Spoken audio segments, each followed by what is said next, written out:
For today's content mga kamister, ito na nga po pala yung pinuntahan namin sa paanan ng bundok Banahaw. At dito nga ho matatagpuan. Pag hindi nyo natagpuan, ipagtanong nyo na lang sa Barangay Dapdap ho, Tayabas, Quezon, kung saan maraming pogi at magaganda. Mag-i-ara Resort nga po pala ang aming napagliguan at napuntahan. At itry nyo na rin hong puntahan at talagang kayo masisiyahan. Sa sobrang lamig ho ng tubig din eh. Pag hindi ka kinilig ay talagang ikaw ay manhid. Ari nga ho pala ang Bintipol kung tawagin. Dinadagsa ng tao pagkat mumurahin. Pag sa ganda ho ng tanawin ay talagang ikaw ay maaaliw. Sa sobrang mura ng entrance fee dito ay talaga namang dapat nyong sulitin. 3 tricycle nga ho pala ang sinervice namin para pag ikay sumakay ay kasyang-kasya pa rin. Wala pa hong 1 oras lakbayin mula Lucena papuntang Tayabas. Ay kahit pag aho malayo yan ay pilit nating abutin. Napakainit man din. Parang pangarap mo laang bituin daw ay susungkitin, sagutin mo laang. Aba ay ba't naligaw na tayo din eh. Nanliligaw na yata. Dini nga ho pala sa Bintipol ay napupulibok din.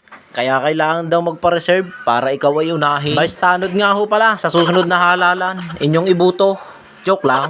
Ngayon lang ho pala ako nakaligo sa ganaring pilahan. Napakarami talagang tao. Sa amin nga ho pala sa probinsya, pag may ilog na malaki ang tubig, ay harangan mo lang ng puno ng saging. O di baga, may swimming pool ka na, hindi ka pa pipila.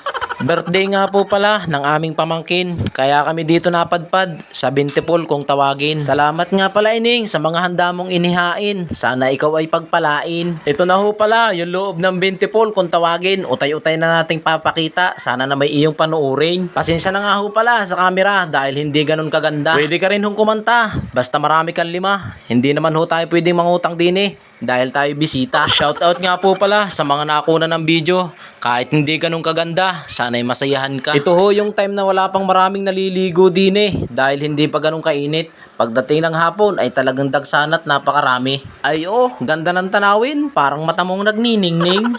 Kaya naman ah. At syempre pagdating sa pagkain ay tayo bida rin. Ito na nga ho pala ang handa ng aming pamangkin. Nanonood ka pa pala. Tayo kumain ah. Halika. Ibaba mo muna yung cellphone mo sa lamisa. Pwede mo namang panuorin habang tayo kumakain.